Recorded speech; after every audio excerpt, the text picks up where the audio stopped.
첫째 달 14일은 여호와의 유월절이다. 15일부터는 절기가 시작된다. 7일 동안은 누룩 없는 빵을 먹어야 한다.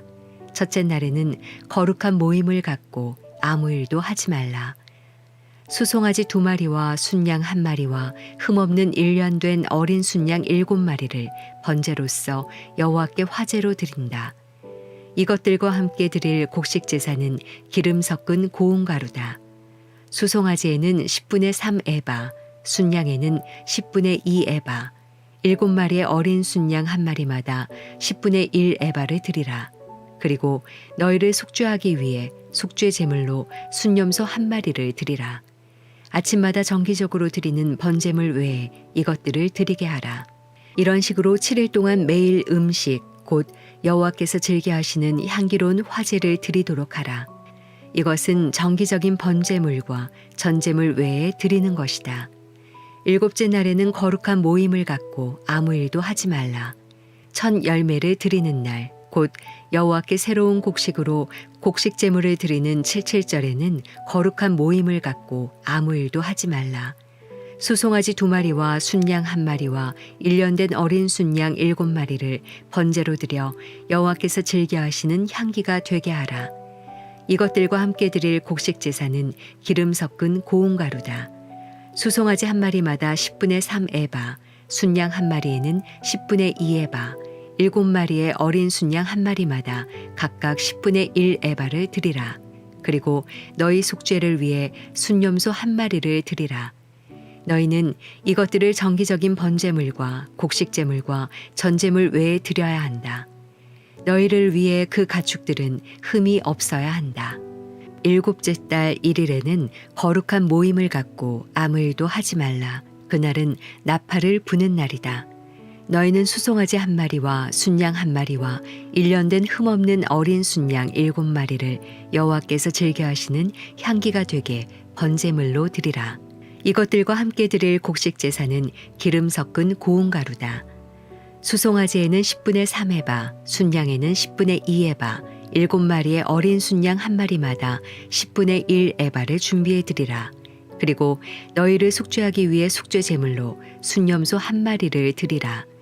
이것들은 규정을 따라 전제물과 함께 드리는 매달의 번제물과 곡식 제물이나 매일의 번제물과 곡식 제물 외에 여호와께서 즐겨 하시는 향기로운 화제로 드리는 것이다. 7째 달 10일에는 거룩한 모임을 가지라. 너희는 스스로를 괴롭게 하고 아무 일도 하지 말라. 너희는 수송아지 1마리와 순양 1마리와 1년 된 흠없는 어린 순양 7마리를 여호와께서 즐겨 하시는 향기가 되게 번제물로 드리라. 이것들과 함께 드릴 곡식 제사는 기름 섞은 고운 가루다.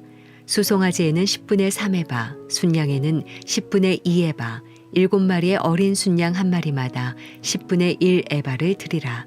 그리고 순염소 1마리를 속죄 제물로 드리라. 이것은 속죄를 위한 속죄 제물이나 정기적으로 드리는 번제와 곡식 제물이나 그 전제물들 외에 드리는 것이다. 한 주간의 첫날 아침 기도회를 시작하겠습니다. 우리에게 허락하신 이 한 주간도 우리가 믿음 안에서 또한 말씀 안에서 우리 하나님을 소망하며 그렇게 살아내는 귀한 한 주가 되기를 바랍니다. 오늘 우리가 붙들고 살아갈 말씀은 민수기 28장 16절에서 29장 11절까지의 말씀입니다. 오늘 본문 가운데는 이스라엘 백성이 하나님께 마땅히 드려야 할 여러 가지 절기, 그리고 그 절기를 맞이하며 하나님께 드려야 할 제사에 대해서 하나님께서 말씀해 주십니다. 특별히 대표적으로 유월절 또한 무교절은 하나님께서 이스라엘 백성을 애굽에서 구원해 내신 그것을 기억하며 하나님께 제사 드리는 그런 소중하고 또 중요한 절기 중에 하나입니다. 이뿐만 아니라 오늘 본문 가운데는 77절 그리고 초막절 또 대속죄일과 같은 여러 가지 제사에 대해서 말씀해 주십니다. 이스라엘 백성은 이러한 제사를 목숨보다 더 소중하게 여기며 하나님 앞에 드려야만 했습니다. 하나님께서 이스라엘 백성들에게 이 제사를 드리라고 명령하신 이유가 무엇일까요? 물론 하나님께서 그 예배를 받으시기에 또 기뻐하시기에 하나님께서는 그것을 요구하실 수도 있습니다. 그러나 중요한 것은 그들로 하여금 하나님의 역사, 하나님의 구원을 기억하라고 하나님께서 말씀하신 것입니다. 즉 이스라엘은 이 제사를 통하여 그들을 구원하여 주신, 건져 주신, 자유롭게 하신 하나님을 다시 한번 기억하고 또 높이며 인정하며 나아갈 수 있도록 하신 것입니다.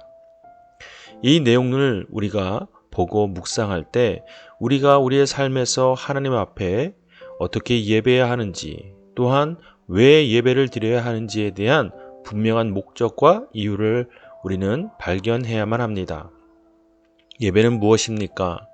온전히 하나님께서 하나님 되심을 고백하며 인정하는 시간입니다. 특별히 하나님께서 우리 삶에 행하신 놀라운 구원의 역사에 대하여 찬양하고 높여드리는, 전적으로 하나님만 높이는 시간이 바로 예배인 것입니다. 그렇다면 우리는 무엇을 기억해야 합니까? 하나님께서 우리에게 허락하신 예수 그리스도의 십자가의 구원을 우리는 기억해야만 합니다. 그 십자가의 구원을 통하여 우리가 새롭고 또 거듭난 존재가 되었다는 사실 또한 기억해야 합니다.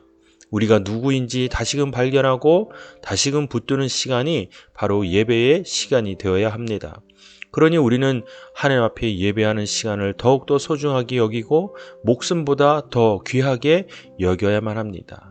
그래야 우리가 이 땅에서 하나님의 자녀로 살아갈 수 있는 충분한 이유이기 때문입니다. 사랑하는 여러분, 우리는 예배를 소중히 여기고 있습니까? 우리가 교회에 모여 함께 공동체됨으로 하나님 앞에 예배드리는 그 시간을 사모하고 있습니까? 또한 우리는 삶에서 하나님 앞에 예배하는 것, 그것을 우리는 하나님 앞에 헌신하여 또 하나님 앞에 기쁨으로 드리고 있습니까? 그러한 삶을 소망하며 하나님 앞에 올려드립니까? 우리는 오늘 이스라엘 백성들에게 명령하신 하나님의 그 말씀 가운데 우리가 하나님 앞에 삶으로 또한 공교회로 함께 모여 예배드리는 그 이유와 목적에 대해서 다시금 붙드는 그런 시간이 되어야 할 것입니다. 사랑하는 여러분, 오늘 우리가 살아갈 이 하루도 하나님 앞에 예배되기를 원합니다. 이 하루 가운데 우리의 정체성과 또 우리 삶에 행하신 하나님의 놀라운 구원의 역사를 다시금 떠올리고 붙들며 사는 그런 귀한 예배의 삶이 되기를 바랍니다. 이 시간 각자 주신 하나님의 말씀을 묵상하고 오늘 하루를 의탁하며 함께 기도하는 시간을 갖도록 하겠습니다.